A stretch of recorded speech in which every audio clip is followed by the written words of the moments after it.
So, Endgame, it's an early one, which starts with, Sonic Quest, which is like blowing up the Death Egg, which is just Sonic 3. Starts around when the whole gang is sitting around a campfire and they're like, hey, there's a traitor. The whole gang is sitting around and they're deciding what they're supposed to do. And of course, everyone's like, it's Stinky motherfucker over here. He smells like ass and I think he's the traitor. John, being the older one, turns around and says, well, I think it's you. You're the traitor because I don't like you and I want to bang your girlfriend. I'm not making this up. They think they're going to destroy Eggman once and for all, all that great stuff. Turns out Sonic just cuts the rope that Sally's using to climb the big building and she falls and breaks her neck, which I thought was funny. Sonic's been framed for the murder of the princess, and and he gets arrested and is getting sent off to the island.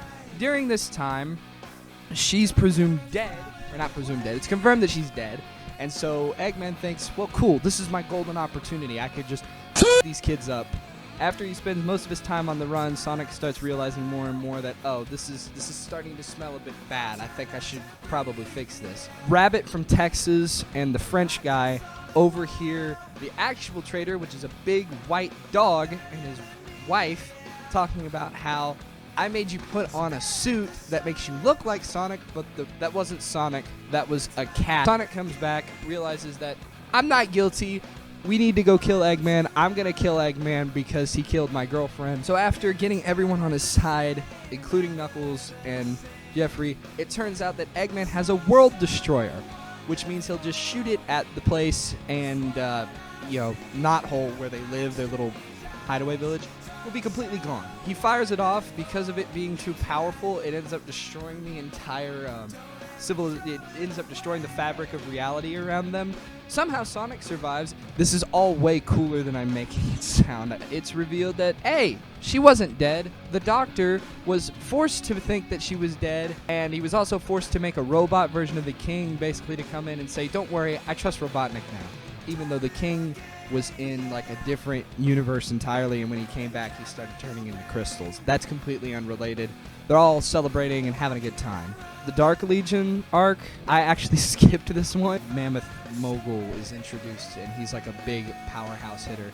Hyper Knuckles and Super Sonic are in it, and that looks pretty cool. There's another arc where Sonic and Tails pretty much travel around the world to try and look for a wizard that has been causing a lot of trouble for them. Ixis Naugus, which is like, Ixis is a type of wizard, Naugus is his name, I think I'm pronouncing that right. But this is in fact when you first see Ultra Sonic, and Ultra Sonic is cool because he is the most powerful thing in the universe, and yes, he can solo Goku, but I'm not going to get in the middle of that. Defeating Naugus, they find Nate Morgan, who's apparently an old scientist, bring him back, and an asteroid is now crashing into Earth.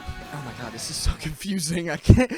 Hey, man, what is this? Tell me you think heaven. But this is where Sonic goes from his classic design to his adventure design. And because he's going to his adventure design, that means we're going to have a Sonic Adventure tie-in, but not before we go to space! Freedom Fighters get disbanded because the kingdom's kind of back together, and this is when the dad starts making terrible decisions like, well, you're all 16 years old. You shouldn't be fighting this war anymore. Even though they've been doing more than anybody has for the past 15 years. Eggman has been living on a satellite for a while. And, oh, another thing is Sonic's parents and his dog and his uncle are all robots. I don't think I mentioned that. They got turned into robots. That's a thing. I don't know how I forgot that. Roboticization is a thing. Well, apparently if you touch the robots with the sword, you have free will now. There's a Sonic Adventure tie-in, which, is kind of fun. We end up seeing Metal Sonic, or Mecha Sonic, and he will come back later because he ends up getting convinced that you don't have to do this, all that nicety stuff, and then he actually gets engulfed in lava and is presumed dead. And then we get to the 100s, and this is where the story starts to take a dip in quality. This is the whole Sword of Acorns arc, and also Chaos Knuckles arc is what this is called because he's been fighting with his own family and his own demons for about 5 issues now. Interjack is the only interesting part of it because Interjack's going to come back later. All you need to know about Interjack is it's an entity that picks the most powerful echidna and just decides that he's going to clean the earth. Dr. Finitivus is also one of the guys who is pretty much in charge of wanting to clean the earth as well. This arc starts off with Sonic getting in trouble for trying to steal the sword of Acorn or whatever. By the way, they have chipmunks in their family, and their last name is Acorn. He steals the sword, and is punishment, instead of getting, jail time and all that crap, the king just decides, you know what? You've done a pretty good job of keeping my daughter alive so far. So how about this? You get to go to school. I hated this as a kid. I hated having Sonic to go to school. Eggman's keeping tabs on everyone. And he's also allowed humans back into his plane. Elias is the prince, who's Sally's brother. They're alive. He doesn't want to be king. He wants to run around in the forest and runs off with a beautiful lady and settles down on a farm. Knuckles explodes. Knuckles makes it so that they don't die, but in turn Knuckles dies, but only for a little bit. He's only mostly dead. All you have to know is that Sonic, in fact, is being invaded by aliens.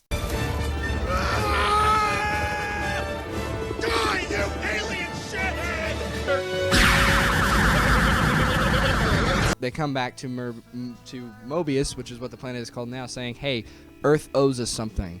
After getting his parents back, which is nice, Sonic then decides to fight the aliens, and Robotnik nukes himself accidentally. You might be remembering this all out of order. Fighting the aliens, they drop a giant sundial in the middle of the place, and they're like, okay, we're going to just suck all of you guys into a black hole because we hate you. Sonic gets this great idea that I'm just going to run around really fast, and I'm going to create a vortex, and I'll just get it out of your way. To which they're all like, no, don't do that. You're going to die.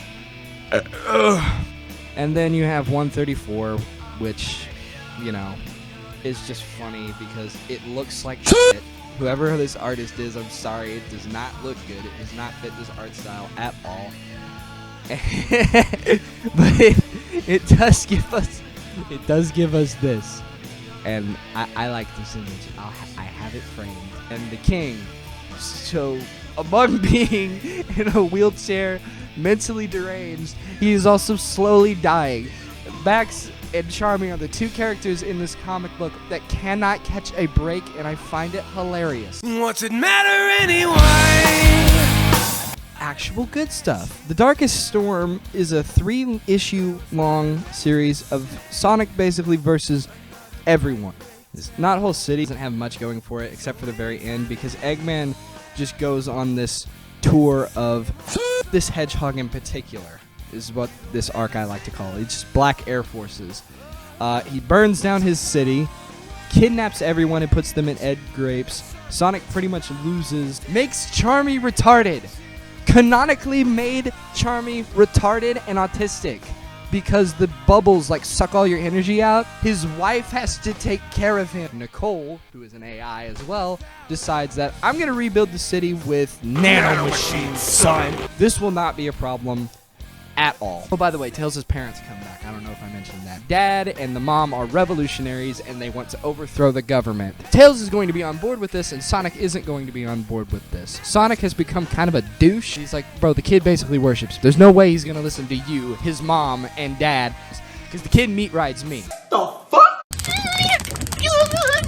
I would like to rephrase how I said that. Knuckles becomes Interjack. Sonic goes on his own Black Air Force energy and just decides to everybody else up. Scourge also is green because he tried to steal the Master Emerald, and Sonic still beats his ass. 200 is also around the corner, and this is when Eggman has united with the bad echidnas, which are called the Dark Legion. Sonic wins, and Eggman loses his mind. He becomes mentally ill, and so they go home and they celebrate, and Monkey Boy comes back and says, oh, by the way, there's a second bad guy, and so basically don't celebrate just yet. This bad guy can control the nanomachines, so basically the city just kind of turns in on itself, and this causes great distrust in technology and everything like that.